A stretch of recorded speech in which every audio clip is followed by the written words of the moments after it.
flying squad in pursuit of a team of armed robbers. The robbers were ambushed in a car park, and in the shootout that followed, a policeman and a robber were wounded and a robber killed. Because the men were known to be armed, the flying squad had called in Scotland Yard's specialised firearms unit known as SO19. Never worry about that.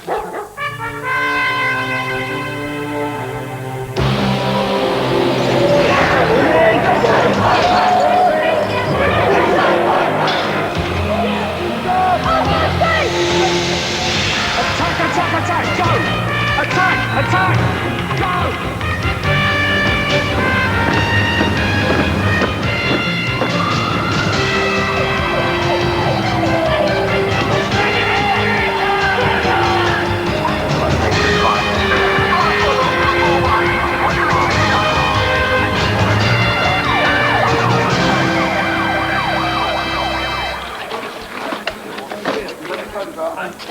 2,000 Metropolitan Police officers are authorised to carry firearms, but teams from SO19's 41 specialised firearms officers are called in whenever weapons are likely to be used.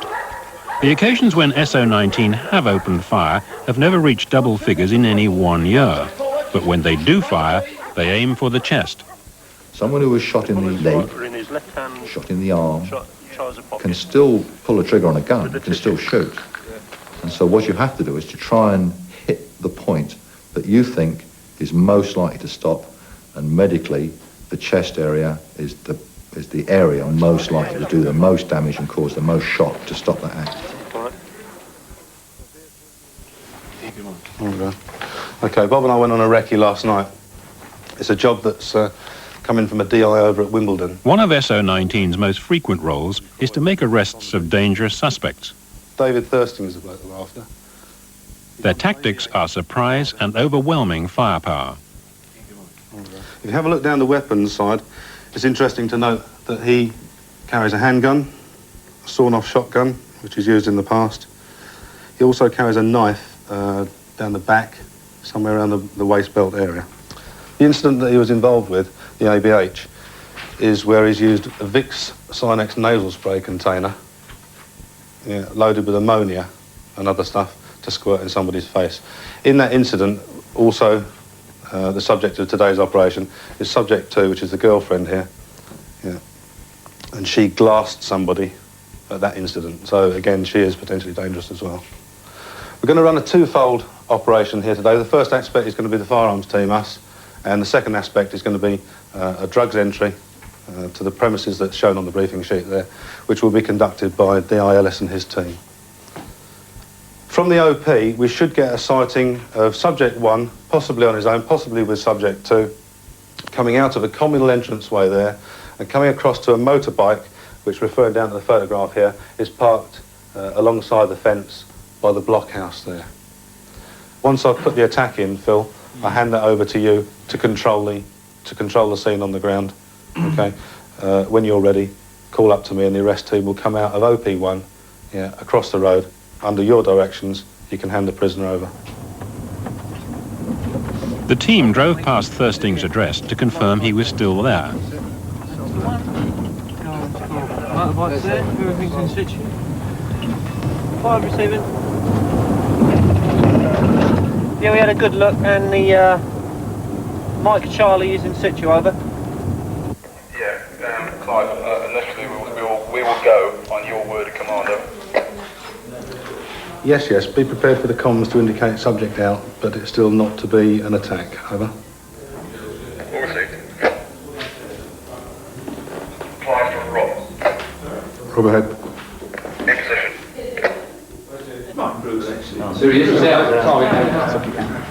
In position. He's to the motorbike, moving, also one innocent going into the flat. Attack. Hey, police! Stand still! Hands up in the air. Now! Got the keys. Okay. I want you to get off the motorbike very slowly. You see what I'm saying? On the floor. Now. Do it. Put your hands out to the sides. Come! rifle, Bill. We have contact in the premises. Keys to this in his pockets. You happy? Yes, she was contacting immediately in the flat. Yeah. Anyone in number 3? I want you to come to the door now!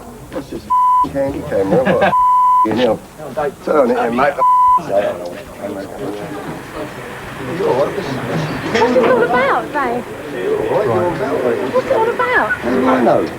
Although no guns were found and Thirsting had no record of firearms offences, he and Rachel McGrath were later convicted of a fray.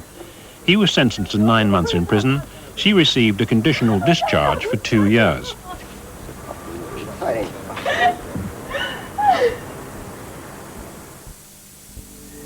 If you're going to a court urgently. With the increasing use of weapons on the streets of London, Mike Waldron has seen big changes in SO19 in the last 3 years. The weapons at their disposal are impressive. For close-range work, the standard Smith & Wesson revolver has been supplemented by the Heckler & Koch carbine, which fires 30 rounds. The Steyr sniper rifle with telescopic sights is accurate up to 1,000 yards. The first SO19 unit at a firearms incident is an armed response vehicle, usually the result of a call for help from a policeman on the beat, all of whom are unarmed. The reason why we have armed response vehicles is so that officers have got the confidence to do their job unarmed. If they believe that just by calling for help, by getting on a radio and saying help, that we can get a car there that's got armed officers on it, if the officers believe that, then you put further away, I won't say you reduce entirely, but you put further away the day that we become a fully armed policeman. Often calls are false alarms. On this occasion, there'd been a report of someone holding what looked like a gun. There's a firearm about, you would have a gun. Stand still. It's a gun light, I believe. Someone's obviously seen him with what they thought was a handgun, which, having looked at it, looks like being a cigarette lighter. But it may well be that it was good enough at a distance to represent the real thing, and he might have used it. Unless a man is born again, he cannot sin again or heaven. This is the word of God. It was later confirmed that it was a cigarette lighter. Another of SO19's roles is high-level protection. When Audrey Lamb, later convicted of terrorist offences, was brought under heavy guard to the top security magistrates' court in Arbour Square, SO19 sealed off the courthouse.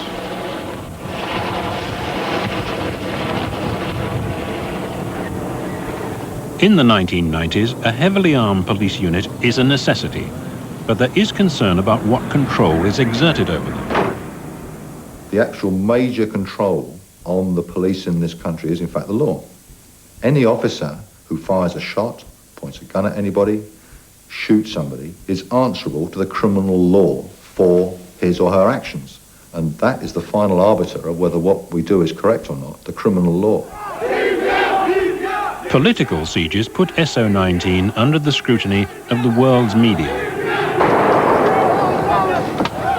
The siege of the Libyan embassy in St. James's Square in 1984, during which policewoman Yvonne Fletcher was shot and killed, put unusual pressures on the armed officers. In the final analysis, what we actually had there was somebody in that building who shot and killed a Metropolitan Police officer, a woman officer, who in the end walked out and was allowed to walk away. Now what you have to do now is sit and think about how the officers who are surrounding this building feel while this is going on. They are pointing guns at a building. They know full well that if somebody comes running out of that building with a gun and starts shooting, they will in all probability fire back.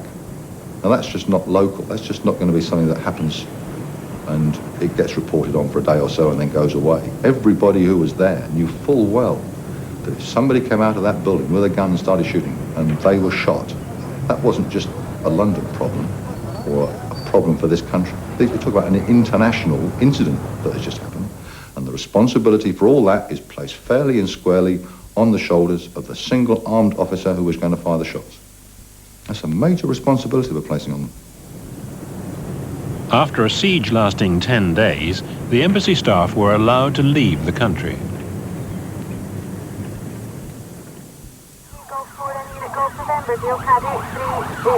Another type of siege, which can be even more difficult to control, is a siege in a home. Loughton section, which is just about the farthest extremes of the Met as we can go northeast. There's a male being chased by two suspects, one armed with a knife, the other with a shotgun. The male has apparently already sustained injuries. An ambulance has been asked for as well, but that's all we know at the moment. There's a local unit on scene now. A handgun's been pointed at the victim, and they've got an address to where the suspects have gone, so they're awaiting our arrival now. Another 5 minutes should see us well close. Apparently it's a robbery. Occurred around here somewhere with a knife and a gun, and the suspect's made off to a house over there. Exactly where I don't know at this stage, and the duty officer's going to have to seek authority to deploy us. It may be that if challenged and they're in the building, they may come out. On the other hand, we might end up with a siege. If that man's in there and he's armed and he comes out now, Yeah. we can cover it in the interim. Right, okay. Until you, obviously you're playing knocking on the door or something, is it? Yeah. Right, well, we'll cover it in the meantime. Yeah. And can we have a description of him? What he's wearing at the moment? Yeah. Go. He's about 45 to 50. I see one. There's reports there's a Rottweiler, a Pit Bull Terrier and a Staffordshire on the premises. Mm-hmm. How would that affect your reports? Well, we have dog handlers available. We would try and talk and negotiate the people out, obviously, prior to trying to make any entry. Our problem comes where we knock or phone and we get no replies. We reach a cut-off point where we say, yes, we must go have a look into the premises. That's a decision that we'll discuss as and when we get to it. A woman was seen in a window of the house. She seems completely unperturbed by what's going on. She's been seen sat there drinking tea, eating toast. Has the phone's been ringing in there? The phone's been repeated ringing and no reply. So she's making no attempt to answer the telephone, unless, of course, she's deaf. But, so it's your worst scenario, isn't it? A Rottweiler, a Pit Bull and a Staffordshire. We'll form up on the against the building line here, lead off. Let's take some opening equipment up there. We'll take a shield up there. We don't know what the cover's like at the front. Get the local unit to telephone up, and we'll leave the telephone ringing. So when you hear the telephone start to ring, that is your signal that you're clear to move at any time you wish. As SO19 officers and dog handlers approached the house, the woman answered the phone. Shortly after, the two victims, the woman and this youth, were escorted from the house by the police. Two male suspects had already escaped. Can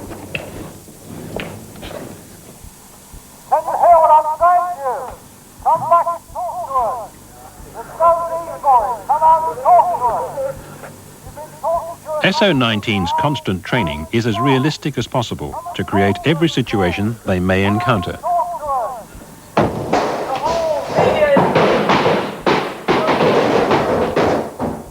99% of it is waiting for something to happen.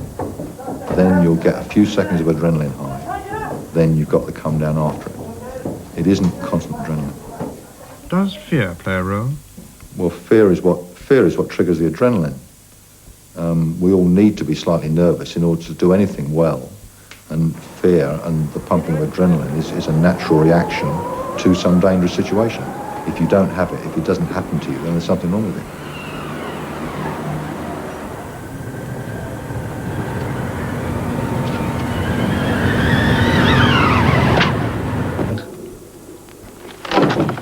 There's no certain answer to the most important question for every officer in SO19. How would they react under pressure in an armed operation?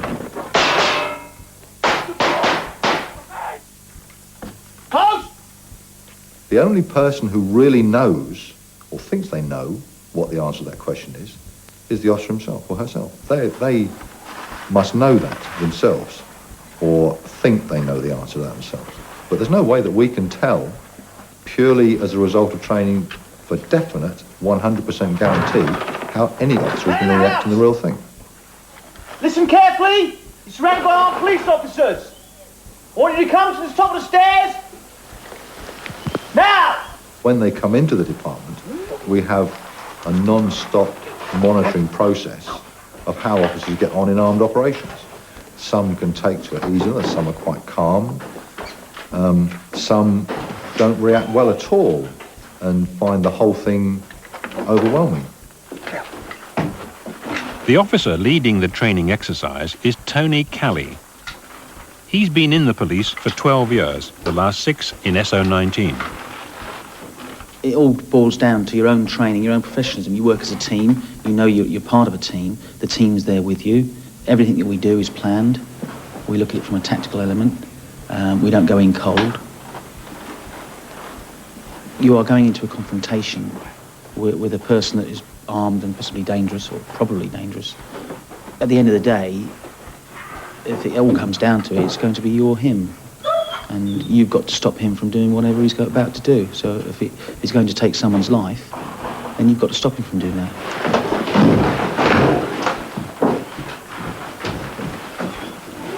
You don't look to shoot anyone, and you don't want to kill anyone. That's the least in your mind. You know, you just go and do the job, and you stop him from doing whatever he's going to do at that time.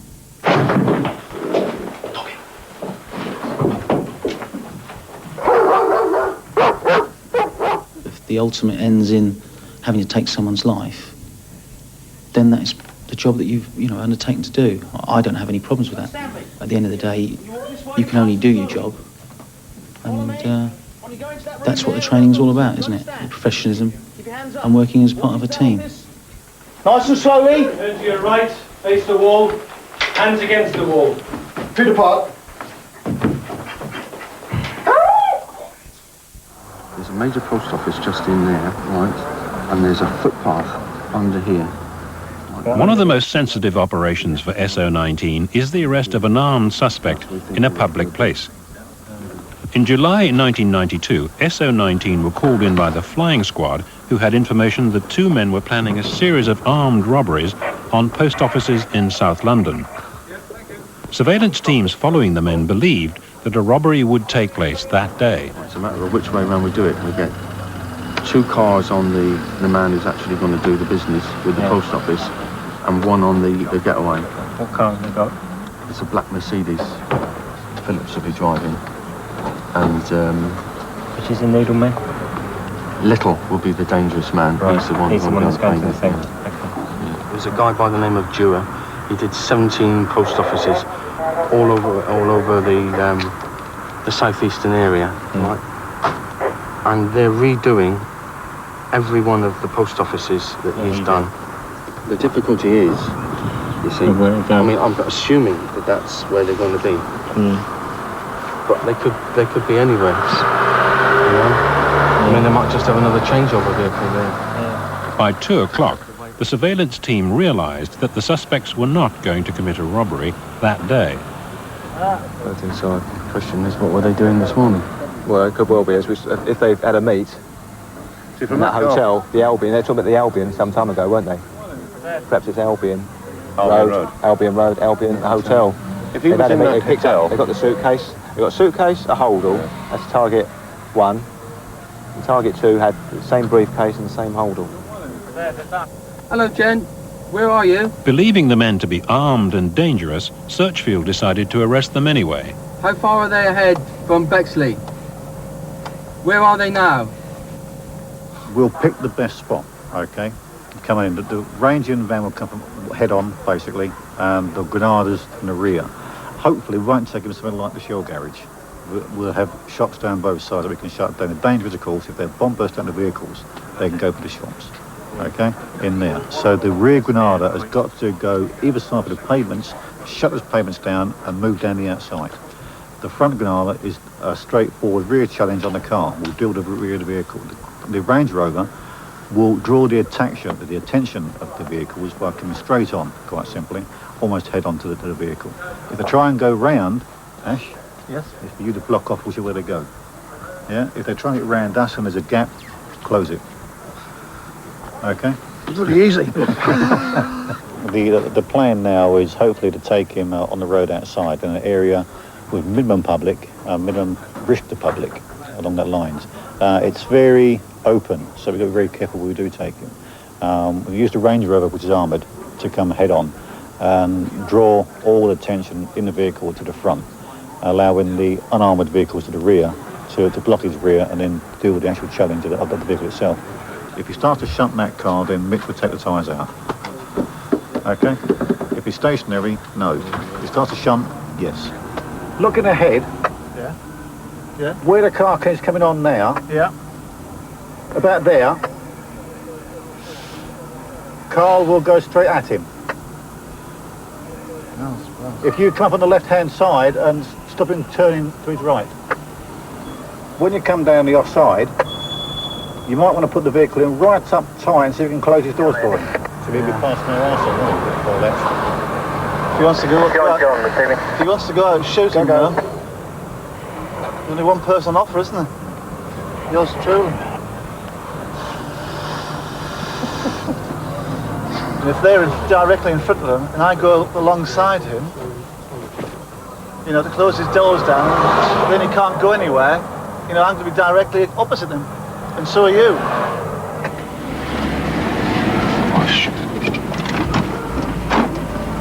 So, both the doors. Yes, come with us, come with us. Leave it clear, so when Carl puts the block across, hopefully the first thing he'll know is when myself and Nigel are up alongside the driver's door. Over. We'll be able to run out from the side, in other words. Yes, sounds good to me. Sounds very safe. Well, it's better than being in here when it gets rammed. Yeah, I was thinking about that one myself. He's making his way straight to High Street, Ash. Yeah. Our doors are open, boys. Go on.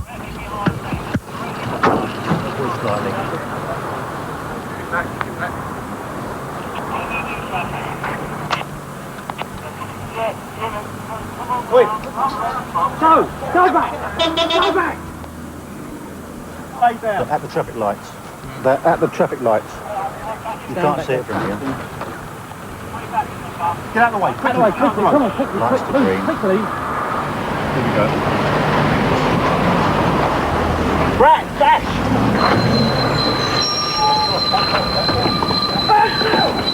Keep running round the field.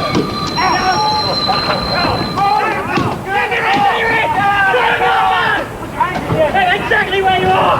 Get out of the car! Get out of the car! Leave it! In any armed operation, the moment may come when an officer has to take the most difficult decision of all, to pull the trigger and perhaps kill someone. If somebody was going to try to kill you, how far would you go in self-defense? Would you stop short of killing that person if it meant you were going to die? That's the question I'd answer. Now, if your answer is yes, you are prepared to let them kill you rather than take a life. And I don't think many people do feel like that. But if your answer is, I am prepared to let myself be killed rather than take a human life, then that SO19 is not the place for you. No weapons were found on the suspects or in the car. SO19 officers then raided a house nearby. Get in the house! We're on police!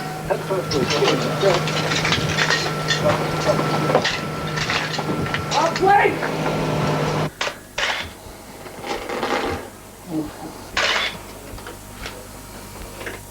Later, Graham Little and James Phillips were each sentenced to 3 years in prison for possession of firearms. The heavily armed unit that is SO19 is a very long way from Dixon of Dock Green. Dixon of Dock Green was shot and killed.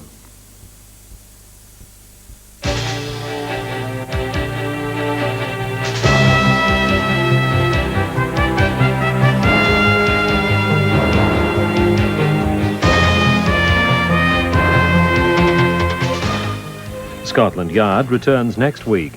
Coming up tonight on ABC,